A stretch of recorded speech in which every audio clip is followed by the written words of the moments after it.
Good morning. Welcome to the C3.ai Digital Transformation Institute Virtual Media Roundtable to announce the Institute's first awards for the artificial intelligence techniques to mitigate the COVID-19 pandemic. My name is Meryl and I'm with C3.ai.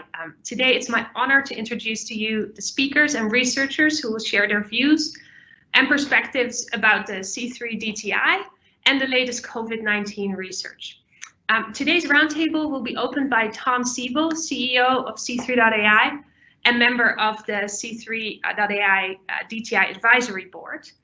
Next, 5 of our award winners will do a lightning talk about their research and share their insights.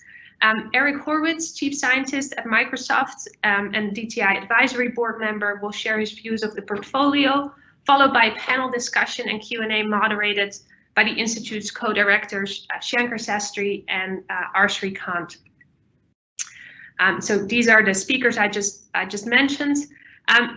We also have 10 principal investigators in our media roundtable. First one is Anna Houghton. Anna Houghton is with the University of Chicago. We have Sammy Coelho from University of Illinois, Karen Chappell, UC Berkeley, Asu Ostagalar, MIT, Saurabh Amin from MIT, Nancy Amato from Illinois, Gerbrand Cedar from UC Berkeley, Raid Ghani from CMU, Mariellen Geiger, University of Chicago, and Vincent Poor from Princeton University. Please note that all the news that we share with you today is still under embargo till Tuesday, June 23rd at 12 a.m. With that, I would like to introduce to you our first speaker of the day, Tom Siebel. Tom, the virtual floor is yours. Okay, thank you, Meryl. And let me share my screen here. And there we go. How am I doing? Are we looking at our screen? We are. Okay, so let me provide some context for this. Hold on, let me see if I can get this to work. Let me provide some context about the Digital Transformation Institute, and then talk about the awards and the award granting program. So DTI, Digital Transformation Institute, is a coalition of a number of major research institutions and Microsoft and C3.ai to advance the science of digital transformation writ large. So this is to fund and sponsor primary research related to this field of digital transformation. So think precision medicine, think smart cities, think the ethics of AI, think public policy issues related to AI, personal privacy issues, what have you. And this coalition consists of University of Illinois at Urbana-Champaign, UC Berkeley, Carnegie Mellon, MIT, Princeton, the University of Chicago, the National Center for Supercomputing Applications, Lawrence Berkeley Labs, and Stanford University. And the idea was to assemble some of the brightest minds in the world and have them focused on, advancing this science. And the idea is that we would do a call for the administrators of this, the directors that include Shankar from UC Berkeley and R. Srikant from the University of Illinois at Urbana, would administer this program.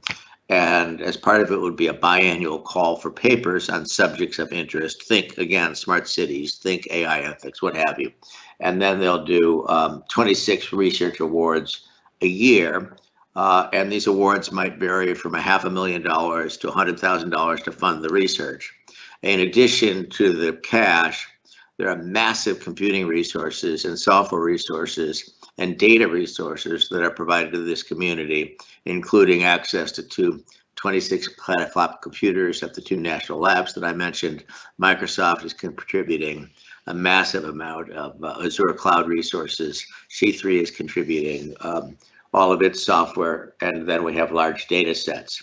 In a part of the program, they have visiting scholars programs who will be coordinating research across these universities. They have a curriculum development program to develop curricula as it relates to digital transformation, AI, again, smart cities, AI ethics, what have you. We have provided access to a very rich data analytics platform, including software resources, hardware resources, and supercomputing resources, including significant resources from Microsoft, resources from, as I mentioned, Lawrence Berkeley Labs and the National Center for Supercomputing Applications. We also have, we're also funding an annual conference where these scholars will get together and deliver their work. We have industry partners who are part of the program currently, including Baker Hughes and AstraZeneca, and we'll be announcing a number of other industry partners who will be contributing their data sets and will be participating in the research. And most importantly, I want to mention that all the results of the idea behind this research is the work that is going to be done within a year. So we're looking for fast results.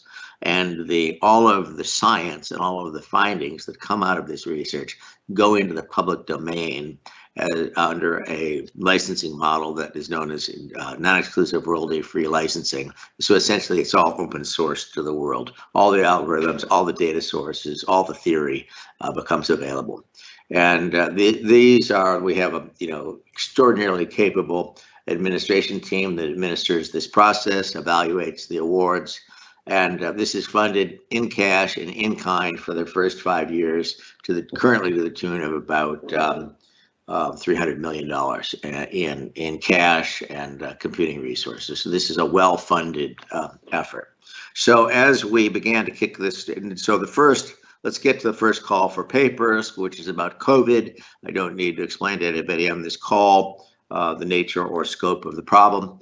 But the idea is the first call for papers that was published, I believe, the first week in April, but somebody will correct me later in the call if I'm wrong on this, was where the committee that consists of the executive committee, so this is all of the universities, entertained paper proposals to develop advanced AI techniques to mitigate pandemic.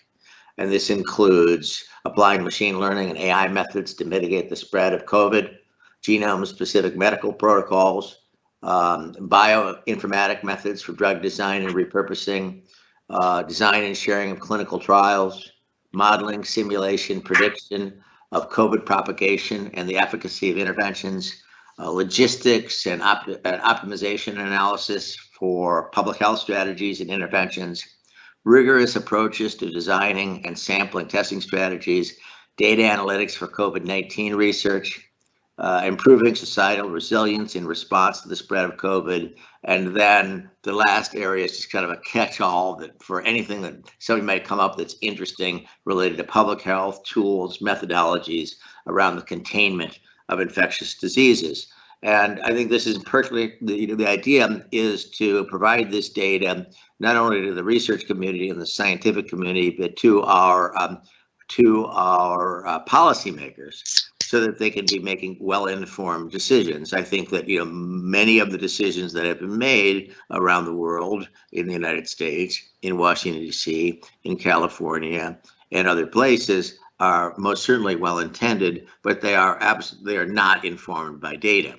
And so the idea is to provide well-informed, scientifically grounded, data-driven conclusions from empirical data, so that our policymakers can be making better informed decisions. So the first call for papers, excuse me. There we go. Okay. Let me move forward. The first call for papers was, there were 185 submissions. They were, I think, superlative submissions, and they came from, these are the universities that submitted them: Berkeley, Carnegie Mellon, Chicago, University of MIT, Princeton, and University of Illinois. There were 200 submitted, 185 were eligible. And after a very rigorous decision and evaluation process that was conducted by the executive committee recommended funding 26 of these. and then that was approved. And the review process was extraordinarily robust, with over 500 experts participating in the review process.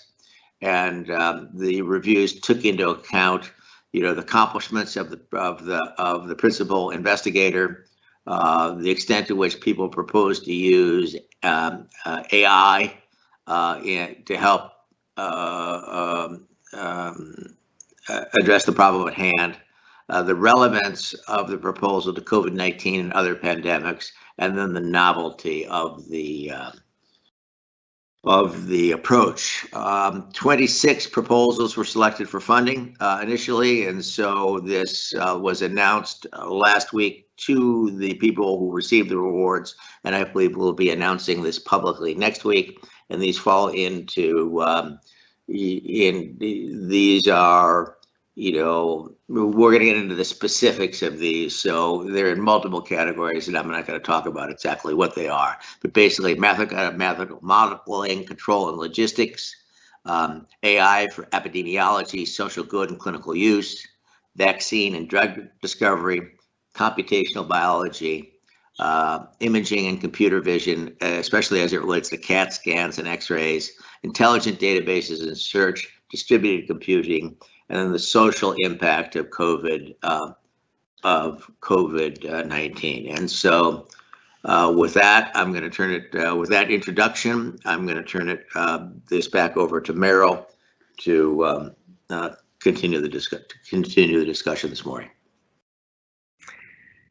Thank you, Tom.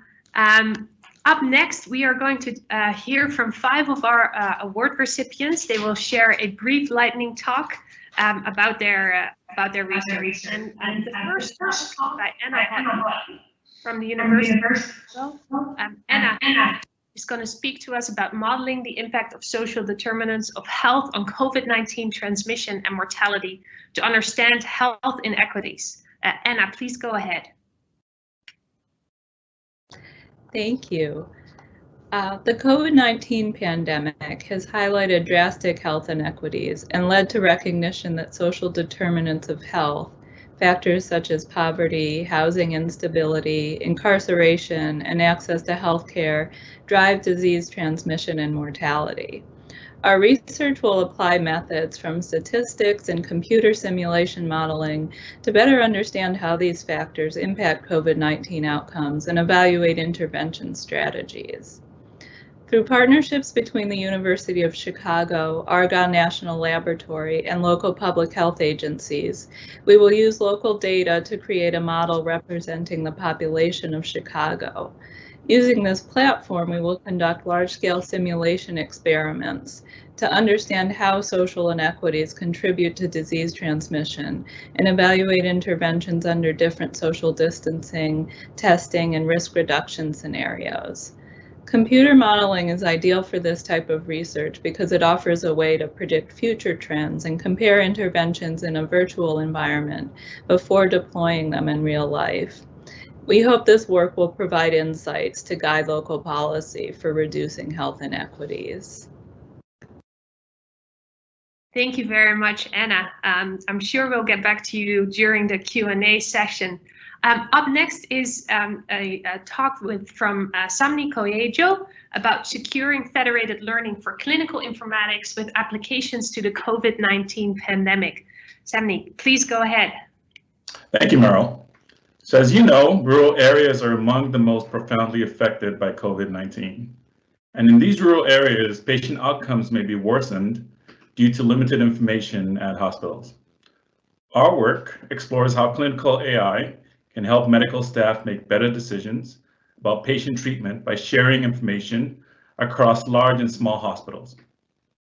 So one major challenge is that the relevant data is often inaccessible due to significant privacy and intellectual property concerns.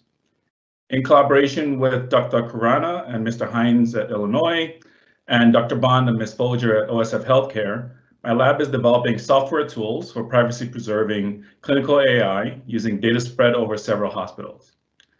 For those of you who don't know what is clinical AI, these are software tools designed to improve medical research, diagnosis, and healthcare delivery, among others. Currently, such efforts require either using public data or learning from a single site, or complicated agreements to enable multi-site data access. Our approach avoids many of these issues by taking advantage of ubiquitous computing and the ability of hospitals to train AI models on site. So we're currently developing tools for AI-supported COVID-19 diagnosis, and our longer-term vision is to enable breakthroughs in rural clinical care by using privacy-adhering computation on large-scale medical data across the world. Thank you. Thank you very much. That is a very fascinating project. Up next, we're going to hear from Karen Chappell from UC Berkeley about housing precarity, eviction, and inequality in the wake of COVID-19. Karen, please go ahead. Good morning. This country has been experiencing a housing affordability crisis for years. Now we're about to experience another shock. Millions of unemployed workers unable to make rent or mortgage payments.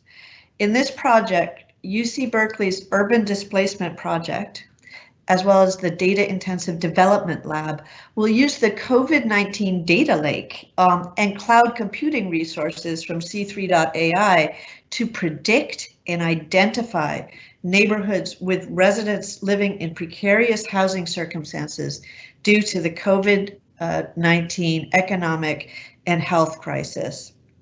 We'll train supervised learning models on historic socioeconomic data from the Great Recession to predict neighborhood vulnerability today. The Eviction Lab at Princeton will also develop a scraping tool to track evictions in real time, converting image captures of local eviction filings to text using natural language processing. We'll show how post-COVID patterns of housing precarity relate to established trends in inequality in the United States. This will allow cities and states to quickly put in place the policies that can stabilize communities into the future. Thank you, Karen. Very much in current with the current events. Up next, we will hear from Saurabh Admin about pandemic resilient urban mobility, learning spatio-temporal models for testing, contact tracing, and reopening decisions. Saurabh, please go ahead. Hello, the focus of this project is to develop a modeling foundation and computational approach to support pandemic resilient urban mobility. This is a collaborative effort between MIT and UC Berkeley, and we seek to derive actionable information and operational decisions to safely reopen our mobility services and transportation systems. The key idea is to capture the dynamic and stochastic interplay between the epidemiological state and mobility patterns of populations and adaptively learn the key parameters that govern the system's operational capacity and testing requirements. Specifically, we want to learn how to reopen facilities such as public transportation systems and mobility services based on the available resources to control the spread of disease. We also seek to identify effective strategies for workforce mobilization. Working with C3DTI provides us with a unique opportunity to use AI algorithms at scale to bridge the gap that currently exists between the desirable policy interventions and operational decisions to reopen our transportation systems and urban infrastructure. Thank you. Thank you, Saurabh. Our last lightning talk also focuses on reopening, and this one is by Asu Ostaglar, targeted interventions in networked and multi-risk SIR models, how to unlock the economy during a pandemic. Asu, please go ahead. Thank you, Meryl. We're going to be studying epidemic spread models in this project. And as you all know, epidemic spread models, in particular SIR model that we all hear about, are playing an increasingly central role in understanding and policy making in the context of COVID-19 pandemic. And most of these models assume homogeneous populations and interactions, thus failing to capture rich heterogeneities because of different risk levels of different groups, their different vulnerabilities, economic participations, as well as their interactions. So the goal of this project is to design networked SIR models that can capture different interactions between different demographic groups with different risk levels, as well as spatially distributed heterogeneous communities.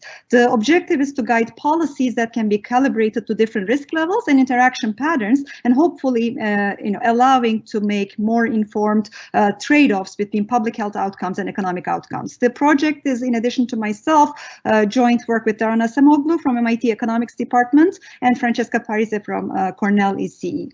Our technical approach has three thrusts. The first one will be designing these networked SIR models that can capture different risk factors, demographic groups, interaction patterns, short-term, long-term mobility travel patterns. And our goal will be on computing optimal intervention policies. Clearly, we don't have vaccination or other therapeutic treatments, so our goal will be focusing on optimal lockdown and testing strategies. And in particular, I'd like to highlight that our goal will be to design dynamic and adaptive policies that can adapt to different levels of infections and over time can change depending on the situation. And of course, data fitting model calibration will be an integral part of all of these efforts. The expected outcome is to inform policymaking and allow systematic evaluations of these policies for reopening the economy while still containing the spread of pandemic. We aim to address questions like how to gradually reopen the economy, with what priorities, how do we ease restrictions on different groups, how do we optimally combine different testing strategies to minimize infection while also taking into account social and economic damages, and how do we do targeted testing based on different activity levels of different agents. Thank you. Thank you, Asu. Up next, we have a little bit of a reaction on the full portfolio. Eric Horwitz, from the chief scientist from Microsoft, has the opportunity to read all 26 proposals that were submitted. Eric, yes. The floor is yours. Yes, thanks. So let me say that it was a joy to read the proposals and to work on with the committee on the review.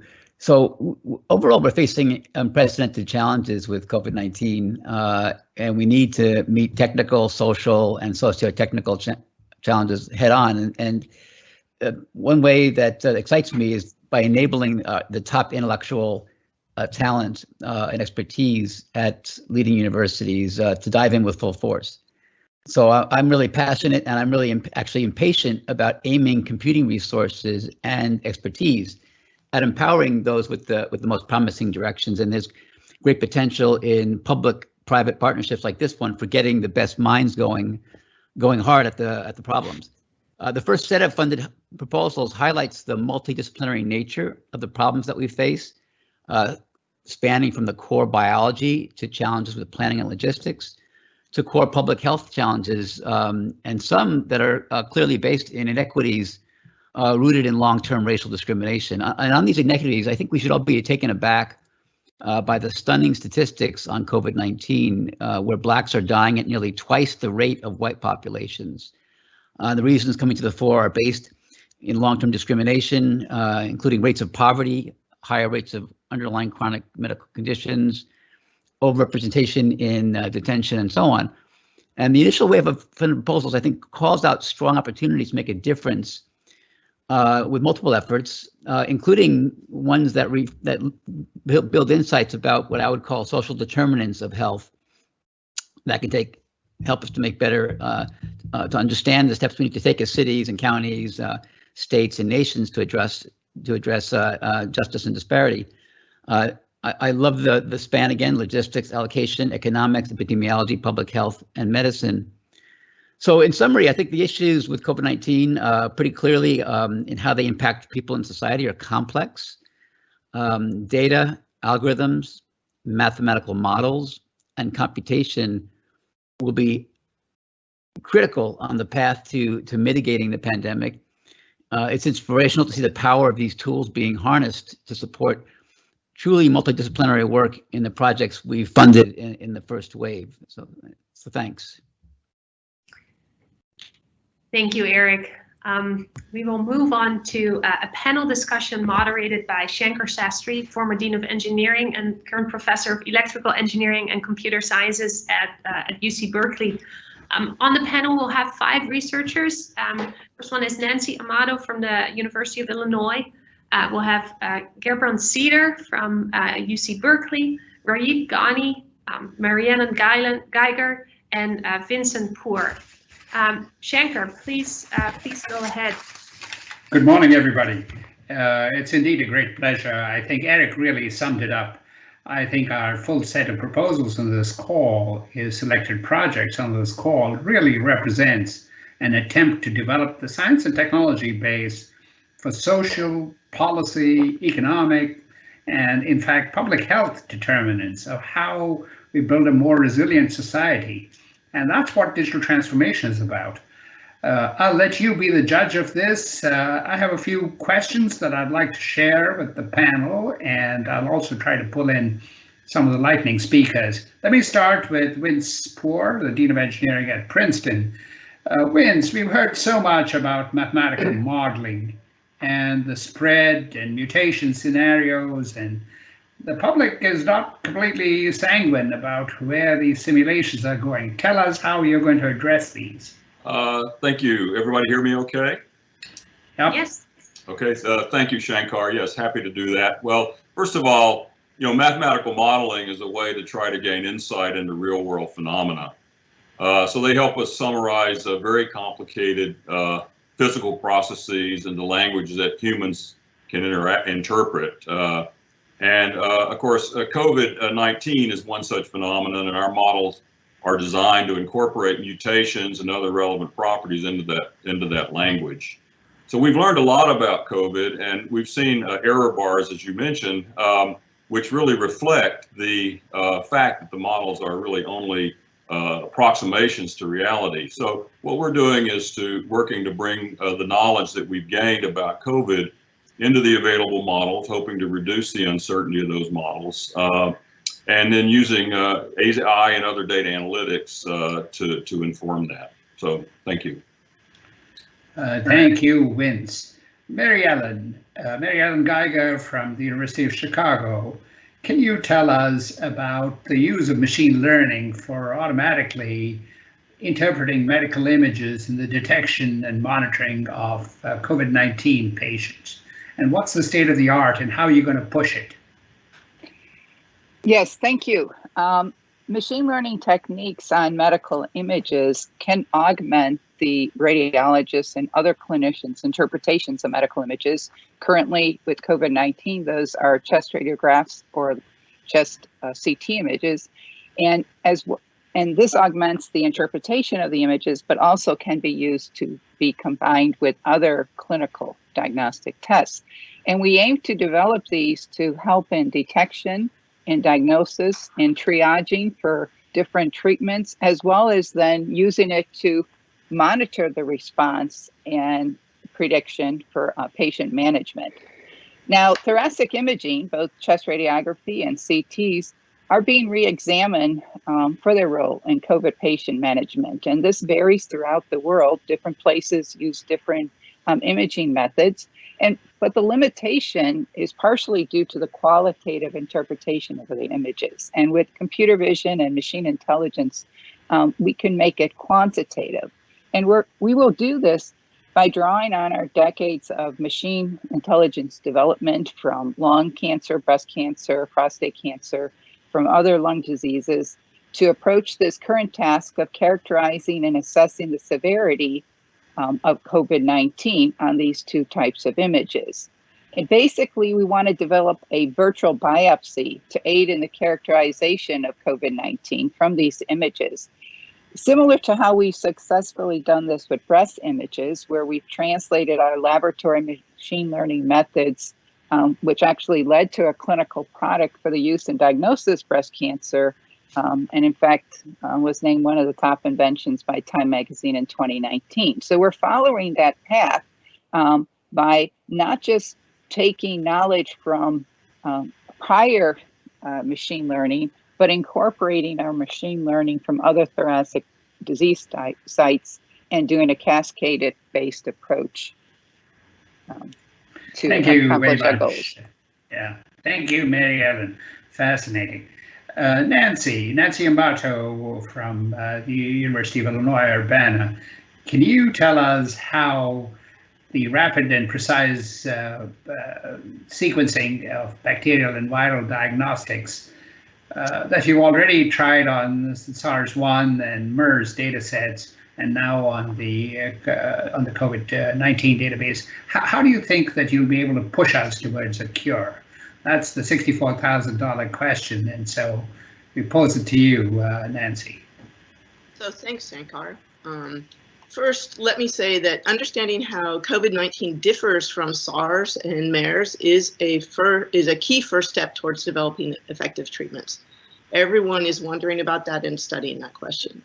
Current approaches have focused primarily on inter-host differences. That's comparing across different COVID-19 positive patients and on data sets that involve thousands to maybe tens of thousands of genomes. In our project, we're going to be developing novel bioinformatics algorithms that can use parallel processing to scale up to more than 100,000 genomes and offer a deep dive into looking into intra-host differences and variants. That's within an individual COVID-19 positive patient. And this will allow researchers to study questions in new ways and questions they had not studied before. In addition, this project will aid in understanding the transmission of COVID-19 from individual to individual, providing key additional information for tracking the spread of this devastating pandemic. Thank you. Thank you, Nancy. I'd love to draw Tom into this discussion. Satya Nadella has said that we've gotten several years worth of digital transformation done in a few months now. So Tom, what is your sense about, can we really get the precision and speed that digital transformation science promises to beat the pandemic? Well, this is a technical and economic development, digital transformation that's been accelerating for the last decade. And now I think it's accelerating exponentially post-COVID at global scale as companies realize that they will either digitally transform or go out of business. I mean, an example would be the oil and gas business, where we have, very large, say 300 billion euro companies that will not make money with oil less than $50 a barrel. And with oil less than $45 a barrel, I think there's only one company in the world that makes money, and that's Saudi Aramco. So everybody else either entirely transforms their business and their business model towards more efficiency, more safety, more renewables, or they go out of business. And so we'll see this in industry after industry after industry, this requirement to digitally transform. Now, a secondary effect of these technologies is the opportunity to make, we've done a lot of work in the last decade, Microsoft being one of the leaders. I'd like to think that C3 has made a contribution to AI and digital transformation, but this is a perfect application of the work that we've done in the last decade to provide information to decision makers so they can make, our policymakers and our citizens, by the way, so they can make well-informed decisions about the states, about the counties, about their countries, and make well-informed, and so the citizens can make well-informed decisions about how they're going to comport themselves. So, I couldn't be more excited about the way this is developing. The level of talent and expertise and creativity and enthusiasm that's being focused on COVID from this Digital Transformation Institute is simply remarkable. And, as I said in the preamble, I mean, the probability of something good not coming out of this is zero. I mean, sparks are going to fly here. Change is going to happen, and it's going to be, the world's going to be a better place. So this is, one of the most exciting opportunities that I've had to participate in something socially beneficial in my life. And I think that the level of enthusiasm of everybody involved in this is just palpable. So this is exciting, it's good, and it's going to be, I think, good things will happen. Thank you, Tom, and thank you for your trademark "good things will happen" as quoted in the Wall Street Journal also. So anyhow, coming back to the panel, Hebrant, so you've had a lot of experience in building national scale databases. So tell us about how COVID Scholar is going to be a hub for COVID-19 research and how far along you are. Hebrant, over to you. Great. Well, thank you, Shankar, and good morning. So, today, several hundred papers are actually being published on COVID and related studies, and that's papers, data sets, studies, and there is no way that human researchers can absorb all of that. So we have two objectives. One is to be fast. So we already have achieved that within less than an hour, almost every study that's published online is available on COVID Scholar. But the second objective is that we want to have an AI-driven approach for people to absorb that data. So we use AI and natural language processing to identify relevant papers and connections, for example, where they might not be obvious to researchers. And that's the beauty of NLP, that NLP is not just a keyword search. It interprets words, it makes connection between related words. For example, if you search on COVID Scholar, COVID and health in animals, for example, the effect it's had on animal health, I urge you to do that on COVID Scholar and compare to what you get on Google Scholar, and you'll see how much more powerful COVID Scholar is in picking out relevant work. And so I think what's important to remember here is while AI may not be quite as good as a single researcher on a single paper, I think the beauty of doing a computational driven AI NLP is that it holds the whole body of work in its memory, right? This is the beauty. We can make connections between the now hundreds of thousands of studies already on COVID and present that to researchers. Wonderful. Okay, I have a few, let me not do the follow-ups in the interest of moving things along. Raid, everybody is worried about fairness in AI and bias in algorithms, and people say, supervised learning, the future isn't like the past, so why do you think these are good? This is your field of study, so tell us about how you're going to try to bring together tools to ensure fairness and equity in COVID-19 policy applications. Yeah, thanks, Shankar. I think people are worried about. I think more people are worried about bias in humans than bias in AI and machine learning, right? One of the bigger reasons for why these systems are biased is because humans are biased and the world is biased. And so I think of sort of our work as almost an insurance policy against all the other AI tools that are being developed as part of this effort. We've seen all the disparate impact of COVID on racial minorities and economically disadvantaged populations, and that's not news and that's not new.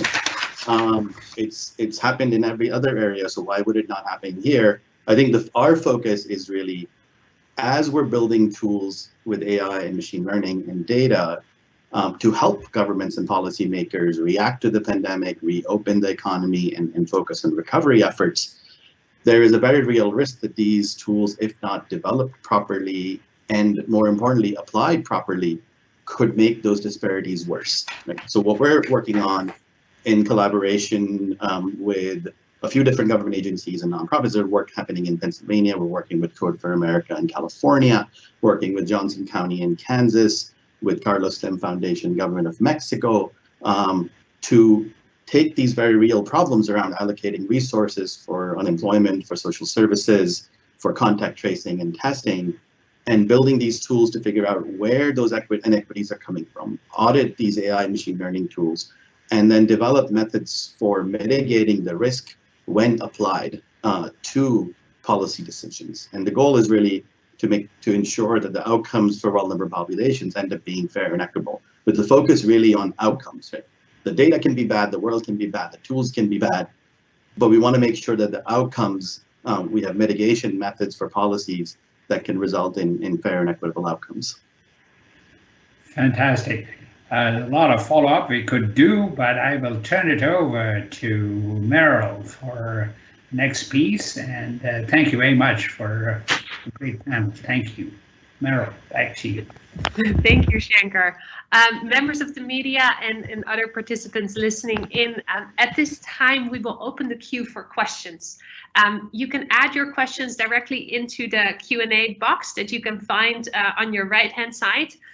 Please make sure to include your name and affiliation, then we can make sure we address the questions. We will moderate this part of the session. This part of the session will be moderated by in the Institute's co-director, R. Srikant, professor in the Department of Electrical Engineering at UIUC. Srikant, please go ahead. Thank you, Meryl. So we've had some wonderful discussions from the panelists and great talks by lightning talk speakers and comments from Eric and Tom and Shankar. But now it's the turn of the audience to ask some questions.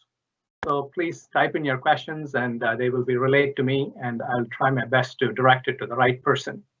But maybe before the question, as you're typing in your questions, I'll start off with a question that's probably on all of our minds. When should we expect some meaningful results? And the answer to this question is probably slightly dependent on the research.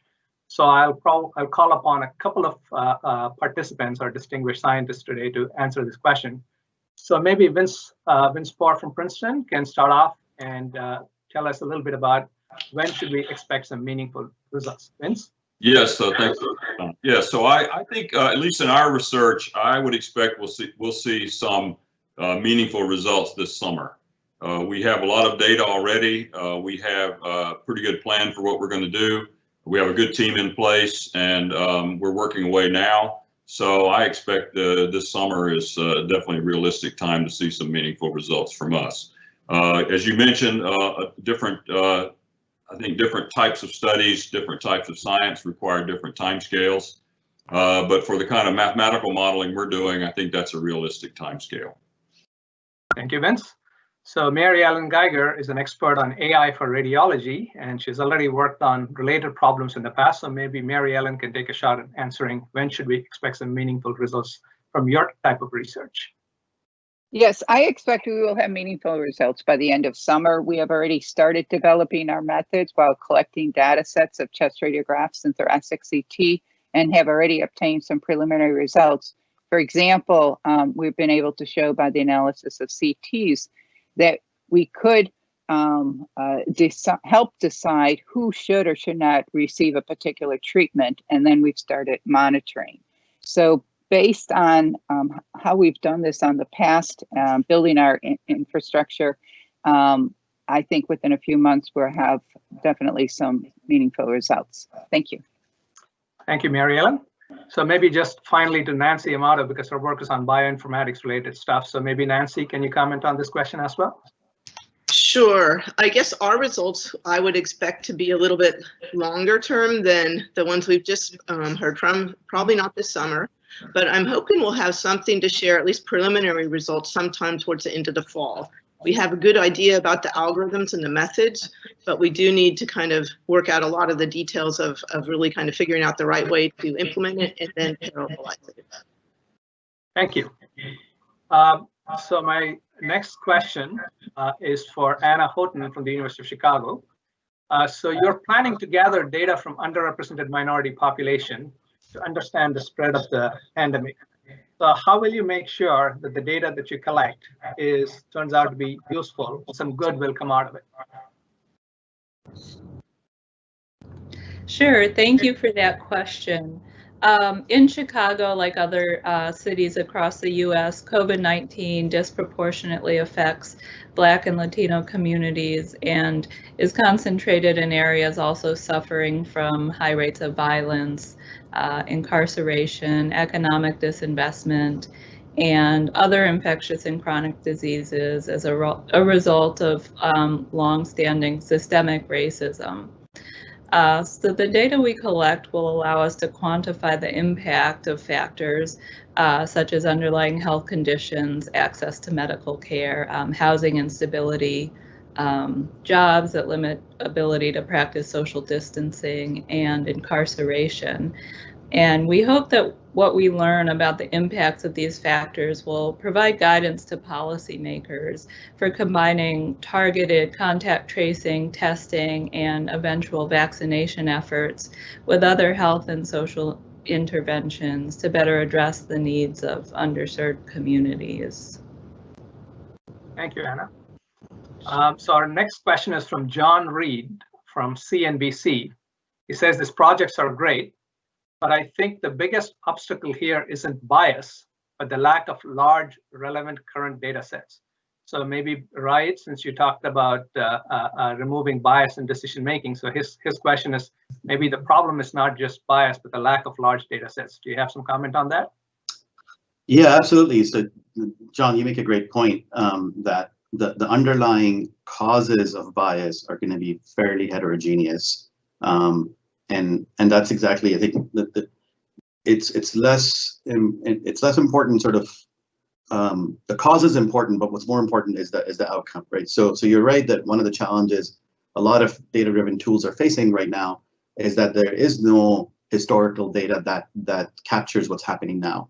The recession was, even if you compare it to 08, 09, it was very different, and for a different reason. So the work that we've been looking at preliminarily, what we're finding is that a lot of those not representative data sets that don't reflect today's reality, when used to build the AI systems for today to make policy decisions, result in unfairness, result in inequitable outcomes.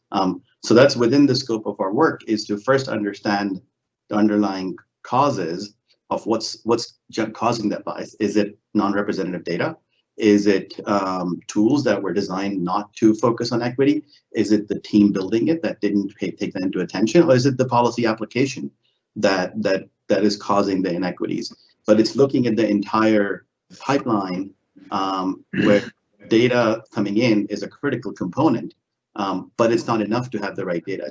It's also important to follow through and measure outcomes, especially on multiple populations.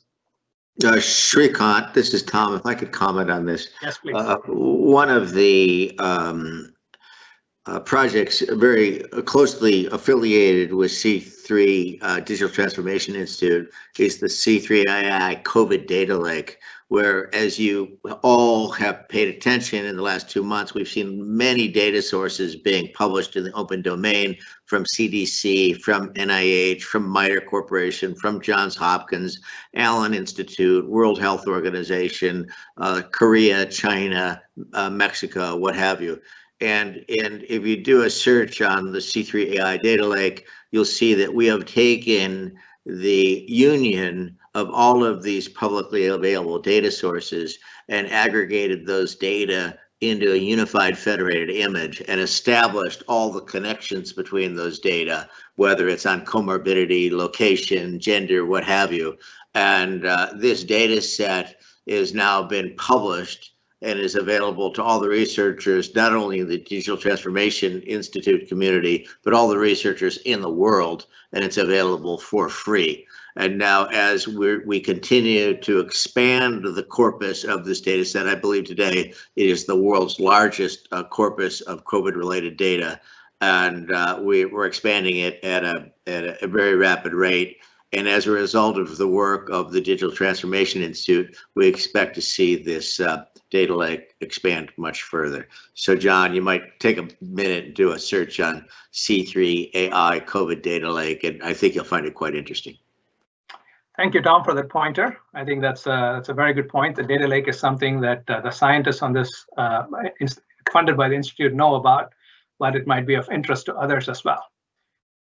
So the next question is from Alejandro de la Garza from Time Magazine. And his question is specifically about the housing project. So maybe Karen Chappell from Berkeley can answer this.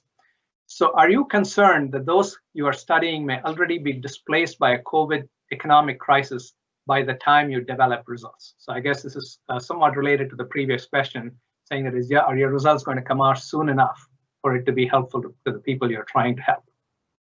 Yes, Alejandro, thank you for the question, the $1 million question. And certainly we're getting calls every day from cities who want our results yesterday. So that we have to move very quickly. Now, that said, the numbers that just came out today about payment of rent, apparently 91% of rent payments were made in May. So people are still making the rent payments. They'll run out in July of extra unemployment benefits. That money may roll over if Congress extends those benefits. So we will expect to see impacts on a rolling basis, and we're expecting the primary impacts to come in the fall, where people will really not be able to make rent and mortgage payments. But actually, we expect those impacts to continue for as much as 2 or 3 years because of the depth of the unemployment crisis in the country and the length of time it's going to take to recover. So, so we'll be strategic. We will make sure that we get we study the places that are in worse shape first, and get our eviction tracker and scraper up and running, and then the lower priority places we will look at later in the project. Thank you, Karen. I think these are the kind of impactful projects we were hoping to fund, and which we seem to have done. So the next question, how will all of this research be disseminated and applied? And maybe Sammy can take this question. I mean, there's a natural way that academics disseminate this research, but what are you going to do that's different and beyond that? I mean, how will you make sure that these are disseminated and applied by the right people? Thank you, Srikant, for the question. So as you've mentioned, I think our primary dissemination for the technical results will be academic papers and conferences and things like that. But in addition, we are taking very seriously this opportunity of changing how healthcare research and healthcare applications of AI are done. And so we've already started, we're partnering with OSF, and we're also working with other hospital partners to push forward this vision of being able to improve clinical AI by enabling them to share resources and share information to train machine learning models without having to violate privacy and other IP issues. So specifically, this takes the form of talking directly with these folks. We're starting to do workshops. We're starting to think about some of the policy questions and help them answer some of these questions, because I think these are tricky. So beyond the academic research and also open source code, which I mentioned briefly and was also highlighted at the beginning, we're working directly with hospital partners to ensure that they have access to this information and they can think about how to incorporate this into sort of day-to-day clinical decision making. Thank you, Sammy. So a question for Eric Horowitz. There's a lot of concern about the accuracy of the models. So what can you tell policymakers the error bars are? Well, that question is actually right up my personal alley for research. I do believe it's extremely important for all of our research.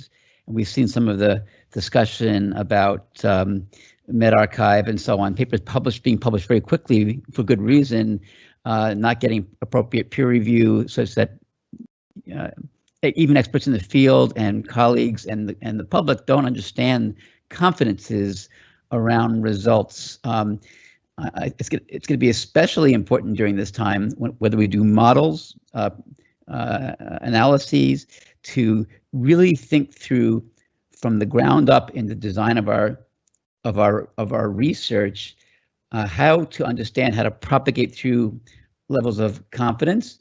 There are some tools. One is called sensitivity analysis, where you take variables you don't understand very well that have a range of possible values that you can't observe directly, for example, like housing numbers or labor information, and you scan through your models the variation you might have, and you actually propagate that through to the confidences and ranges you see in the results. So my comment is that we do have techniques. It's especially going to be important for responsible science to actually apply these techniques to always provide either a qualitative in text or quantitative error bars on the kinds of inferences we're making and the projections we do in terms of guidance and what it all means for public policy, personal health, and biomedicine. So I'll answer your question by saying critical importance.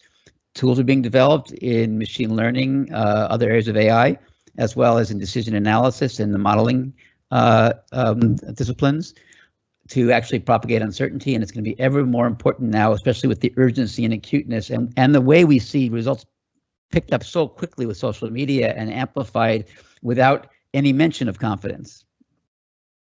Thank you, Eric. So I think I have time for just one final question. So I'll direct this to Mary Ellen Geiger at University of Chicago. So we've heard a lot about research that is impactful and so on, but how would it help in hospitals? For example, will you be using your diagnostics as a triaging tool for admissions to ICUs? Yes, so we actually will aim it as a triaging tool at various stages of a patient's process with COVID. For example, we will use it to help identify which patients, COVID patients, could recover at home, which ones need to be hospitalized, and which ones need to be in the ICU. And we've started preliminary looking at this by using it to try to distinguish which patients who had been put on steroids, how did they differ from those who were not put on steroids. It was based basically on the data set that we had available, but we developed in the analysis of the imaging at the various stages, both in detecting it as well as following the patient and trying to aid in informing decision-making for patient management. Thank you. So that was wonderful answers, and I wish we could follow up like Shankar said, but I think we are running out of time, and I'll turn it over to Meryl. Thank you, Srikant. Unfortunately, we're not able to get to all the really good questions that we've been seeing coming into the chat box. However, if you left your name and affiliation, we will follow up directly by email with replies. And if you have any additional questions, please reach out directly to the Edelman team, and they will work with you to get a response from the researcher and other participants. Just to wrap it up, I mean, today we heard about 10 groundbreaking research projects to help mitigate this global COVID-19 pandemic. And, the C3.ai Digital Transformation Institute brings together the best minds from across many different disciplines. I'm incredibly excited about the intellectual power that is assembled in this partnership. And what I particularly find interesting is that the mission of the Institute extends beyond thinking narrowly, purely about technical advances. Many of the projects focus on socio-technical issues as well, and the influences of computing technologies on people and societies. A couple of examples, we heard from Anna Hodden earlier about machine learning and computer simulations methods. We heard from Karen Chappell about the housing precarity eviction. We heard from Asu Osagar about multi-risk models to unlock the economy during a pandemic. I can't name them all, but if you're interested in speaking with one of today's speakers or researchers, please reach out to the Edelman team, and we'll try to make this happen over the next few days. With that, one final reminder, all this news is under embargo till Tuesday morning. Thank you very much for joining, and hope to many follow-up conversations. Thank you.